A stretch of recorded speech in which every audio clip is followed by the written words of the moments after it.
நாங்கள் இன்றைக்கு இந்த எல்லப்பட்டிக்கு வந்து விடிய காலையிலே 1 மணி அளவில் வந்து ஒரு 17 வயது பொடியன் ஒருவர் போலீஸால் வந்து வாகனத்தில் போகின்ற பொழுது சுட்டு கொல்லப்பட்ட சம்பவத்துடைய அந்த சம்பவம் நடந்த இடத்துக்கு நாங்கள் வந்து இந்த நிலைமையிலே சும்மா கண்காணிக்கிறதுக்கு வந்திருக்கிறோம். அந்த வகையில் அந்த இறந்த தம்பியினுடைய குடும்பத்தை உறவினர்களும் வந்து இங்கே வந்து இருந்தவர்கள். உண்மையிலே இந்த சம்பவம் தொடர்பாக நாங்கள் கேட்டறிஞ்ச இடத்துல வந்து ஒரு பலத்த சந்தேகங்கள் எழும்புகிற வகையில் தான் கதையில் இருக்கின்றது. ஏனென்றால் முதல் கட்டமாக வந்து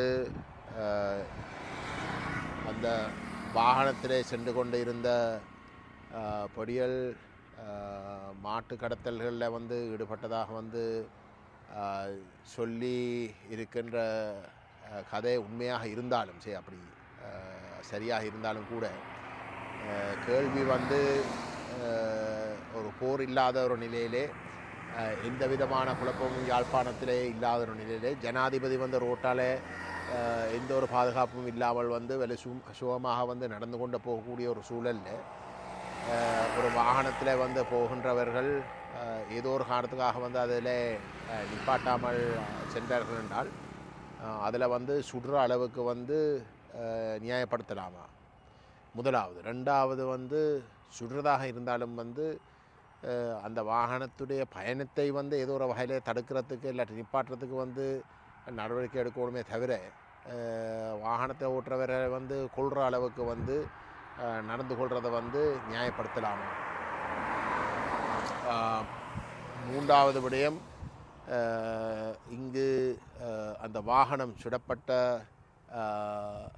அந்த இறந்த நபர் இருந்த வாகனத்துடைய படங்களை நாங்கள் பார்க்கக்கூடியதாக இருந்தது. அந்த படத்தில் வந்து வாகனத்துக்குள்ளே சாணம் இருந்ததாக வந்து காட்டப்படுகின்ற விடயங்கள் வந்து உண்மையிலே சந்தேகத்துக்குரிய ஒரு விஷயமாக வந்து நாங்கள் கருதுகிறோம். ஏனென்றால் அந்த படத்தில் வந்து இருந்த சாணம் இருந்த விதத்தில் போலீஸாருடைய கதையின்படி வந்து ஒரு மாடும் வாகனத்துக்குள்ளே இருந்து வாகனம் சுடப்பட்டு அந்த வாகனம் நின்ற இடத்துல வந்து அதில் வாகனத்தில் இருந்த மற்றவர்கள் வந்து கதவை திறந்து விட்டு மாட்டை வெளியில் விட்ட ஒரு நிலையில் வந்து அந்த சாணம் இருந்த விதத்தில் உண்மையிலே அந்த சாணம் அதுக்கு பிற்பாடு வந்து போடப்பட்ட ஒரு சந்தேகம் எழுகிறது. என்னென்றால் வந்து ஒரு மாடு வாகனத்துக்குள்ளே இருக்க வந்து படுத்து கிடக்கும் வந்து சாணம் இருந்தால் வந்து அதெல்லாம் அமர்ந்து போயிருக்கும், ஒரு ஃப்ளட்டாக இருக்கும். அப்படி எந்த விதத்திலையும் இல்லாமல் வந்து அது ஒரு என்ன சொல்கிற ஒரு போலையாக வந்து இருந்த ஒரு நிலைமையும், அது மட்டும் இல்லாமல் வந்து இந்த வாகன சம்பவத்துக்கு ஒரு 50 அடி தூரத்தில் வந்து சாணத்தை கொண்ட ஒரு பேக் அதில் இருக்குது. அந்த பேக் இருக்கிறதையும் வந்து நாங்கள் அவதானிக்கக்கூடியதாக இருந்த காலையிலே இங்கே வந்த ஊடக நண்பர்களுடைய கருத்தும் இங்கே வந்த பொதுமக்களுடைய கருத்தும் வந்து அந்த பேக் இந்த பஸ் ஸ்டாண்டு கிட்ட முன்னுக்கு இருந்த இடத்துல வந்து மனிதுரிமை சேரகம் ஆணையாளருடைய உறுப்பினர்கள் இந்த இடத்துக்கு இருந்த இடத்துல வந்து இந்த சாணத்துடைய பேக் காட்டப்பட்ட இடத்துல வந்து அது இப்பொழுது அங்கே எடுத்து வீசப்பட்டு இருக்கின்றது.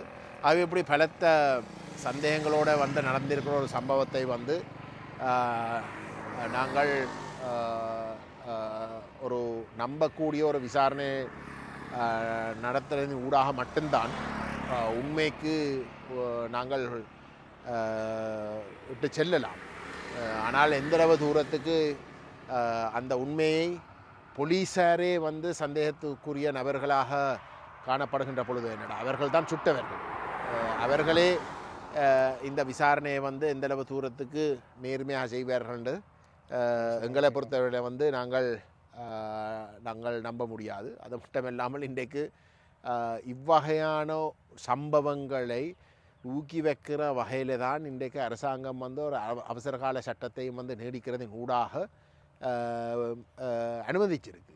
அவசரகால சட்டம் நீடிக்கிறது வந்து போலீஸ் இராணுவத்துக்கு எல்லாத்துக்கும் வந்து வடகிழக்கில், அது விசேஷமாக வடகிழக்கில் வந்து கொடுக்குற செய்தி என்னென்றால் வந்து ஒரு விசேடமான ஒரு நேரத்தில் வந்து நீங்கள் கடுமையான நடவடிக்கைகள் எடுக்கலாம்ன்றது தான் அந்த செய்தி. ஏனென்றால் வடகிழக்கில் இருக்கக்கூடிய இராணுவம் போலீஸும் வந்து போர்க்காலத்தில் வந்து அவசரகால சட்டத்தை பயன்படுத்தி வந்து எத்தனையோ மோசமான செயல்களை செய்தார்கள்ன்றது வந்து வரலாறு.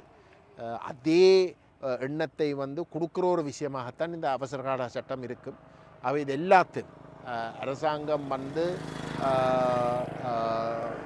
பொறுப்பெடுக்க வேண்டும். ஏனென்றால் உண்மையிலே போர் இல்லாத நேரத்தில் வந்து ஒரு குற்றம் நடந்தது என்று சொன்னாலும் கூட ஒரு நபரை வந்து சுட்டுக்கொலை செய்கிற அளவுக்கு போலீஸார் வந்து நடந்து கொள்வது வந்து வெண்மையாக கண்டிக்கப்பட வேண்டிய ஒரு விஷயம் என்றதில் வந்து மாட்டுக்கருத்து இருக்க முடியாது. ஆனால் இந்த சம்பவம் தொடர்பாக வந்து ஒரு நீதியான ஒரு நம்பக்கூடிய ஒரு சுயாதீன விசாரணை வந்து இந்த நாட்டிலே வந்து குற்றவாளியே தன்னை விசாரிக்கலாம் என்ற ஒரு நிலையிலே வந்து நாங்கள் நம்பியிருக்க முடியாதுன்றதுதான் துரதிர்ஷ்டவசமான உண்மை.